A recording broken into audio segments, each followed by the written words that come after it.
Welcome to typing with विकासा the Hindi आंसुलिपि dictation Dainik Jagran. Article heading is ढीली पड़ी चीन की अकड़। ये आर्टिकल आपको सभी को पता है कि हम 100 वर्ड पर मिनट इसकी डिक्टेशन करते हैं। जो बच्चे इसको सपोर्ट करते हैं वीडियो को लाइक कीजिए, और जो बच्चा हमारे चैनल पे न्यू है तो इस चैनल को सब्सक्राइब करना ना भूलें। ओके स्टूडेंट, चलिए हम स्टार्ट करते हैं। हम ये आर्टिकल आपका इंडिया और चाइना रिलेशन के बारे में है, जो चाइना ने क्या किया। This article is completely relationship of China and India. चलिए स्टार्ट करते हैं हम।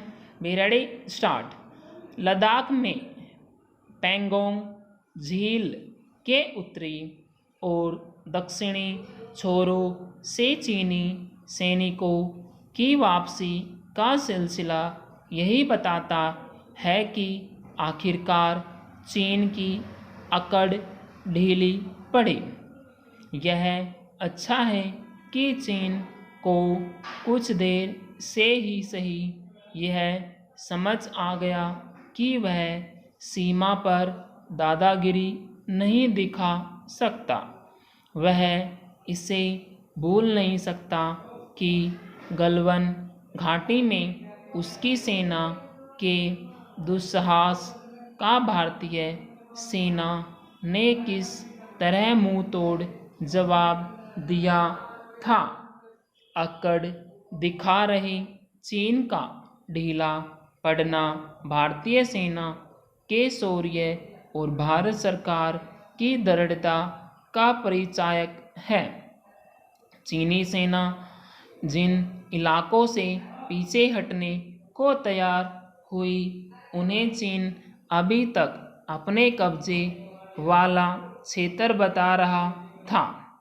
साफ है कि उसके झूठ का भी पर्दाफाश हुआ, चूँकि अभी इस पर सहमति बनी है कि पैंगोंग झील के छोरों से दोनों देशों की सेनाएं पुरानी स्थिति में लौटेंगी।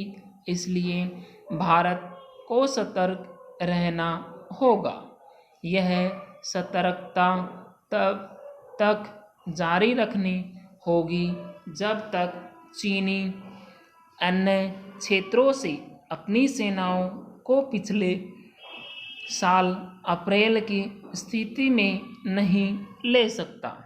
भारत को यह सुनिश्चित करना होगा कि उसकी सैन्य टुकड़ियां वहां तक गश्त करने में समर्थ हो जहां तक पहले करती थी।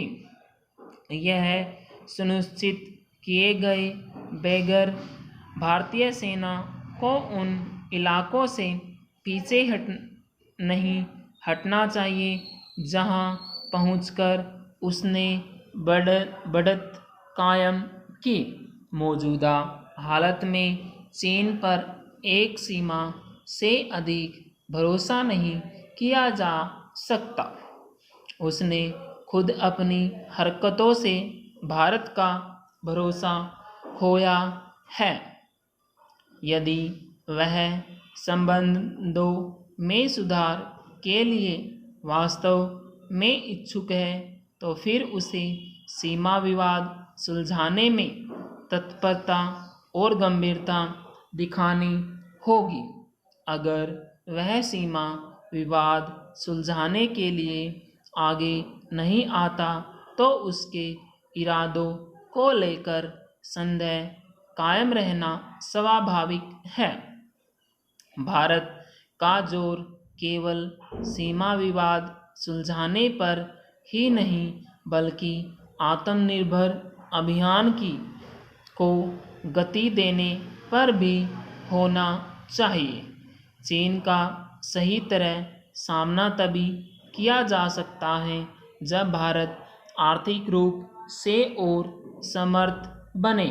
यह समय की मांग है कि भारत चीन के साथ अपने व्यापारिक घाटे को कम करने के लिए सक्रिय और सजग रहे। इसमें आम जनता की भी हिस्सेदारी होनी चाहिए। यह विचित्र है कि सीमा पर तनाव घटाने को लेकर चीन से जो सहमति बनी वह राहुल गांधी को रास नहीं आई। उन्होंने बिना विचारे यह बेतुका सवाल दाग दिया कि सरकार अपनी ज़मीन चीन के कब्जे में क्यों जाने दे रही है। आखिर जब रक्षा मंत्री राजनाथ सिंह ने यह कह रहे हैं कि हम अपनी 1 इंच ज़मीन भी किसी को नहीं लेने देंगे, तब फिर उसकी उलट व्याख्या करना राजनीतिक शरारत नहीं तो और क्या है? Question mark. दिस आर्टिकल, ये आपका आर्टिकल है। इस आर्टिकल को आप टाइप कीजिए। टाइप करने के बाद इसको मैच कीजिए। जितनी भी आपकी एक अलग से अपनी एक अलग से स्ट्रेटजी बनाएं। आप अपना जैसे जो भी आपके डिफ़िकल्ट वर्ड है उसको अलग से आप प्रैक्टिस करें। जैसे पेंगोंग हो गया, आपका सिलसिला होगा, जो भी आपके मतलब न्यू वर्ड है उसको अलग से आप एक कॉपी बनाइए। कॉपी बनाने के बाद अलग से एक जैसे न्यूज़पेपर की अलग से बनाइए कॉपी बनाने के बाद उसमें अब डिफ़िकल्ट वर्ड की प्रैक्टिस कीजिए। प्रैक्टिस करने के बाद फिर इसको दोबारा से इसको टाइप लिखिए और इसको टाइप कीजिए। ओके, अगर वे सेशन को आप पसंद करते हैं, लाइक इसको आप आगे बढ़ाना चाहते हैं, तो इस वीडियो को लाइक कीजिए और हमारे चैनल को सब्सक्राइब करना ना भूलें। Thank you very much. Have a good day.